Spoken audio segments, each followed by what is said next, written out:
ইতিহাসের দ্বার প্রান্তে দাঁড়িয়ে মরক্কো তারা ফ্রান্সকে মোটামুটি নাকানিচু বানিয়ে দিয়ে এক্সট্রা মিনিটে নিয়ে এসেছে।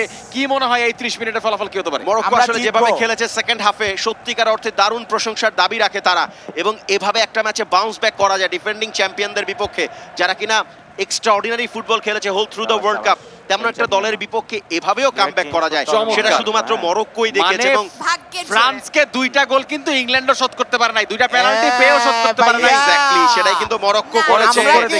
এই মুহূর্তে আমরা জিততে আসছি ভাইয়া।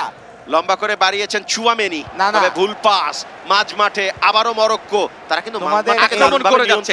সবচেয়ে চমৎকার ব্যাপার হচ্ছে বড় একটা টিমকে পেয়েও তারা কিন্তু ভীত না, সন্ত্রস্ত না, তারা অ্যাগ্রেসিভ ফুটবল খেলেছে। বিউটিফুল হাকিম জিয়াস এটা ভালো পাস বাড়িয়েছেন। এল নাসরি দুটা গোল যিনি করেছেন, আবারও কিন্তু হাকিম জিয়াস তৃতীয় গোলের লক্ষ্যে ভালো কাটে। গোল গোল গোল কি বলতে ভাই, হুগো লরিসের ম্যাজিক শেষ। ভাগ্যের জোরে এত দূর, ভাগ্যের জোরে তিনটা গোল। ইব্রাহিম বোফাল একটি ফিনিশিং, তিনি কিন্তু তৃতীয় গোলটা করে এগিয়ে নিলেন মরক্কোকে। ইতিহাস অলরেডি তারা গড়েই ফেলেছে। সেই ইতিহাসকে মহা ইতিহাস করার পথে এই মুহূর্তে আফ্রিকান দল মরক্কো, ভাই নর্থ আফ্রিকা আমি স্পেনের একদম পাশাপাশি একটি দেশ, কিন্তু চমৎকার ভাবে এগিয়ে গেল মরক্কো 3-2 গোলে। পাসপোর্টটা দেয়া যাবে, বেচারার জন্য খারাপ লাগছে।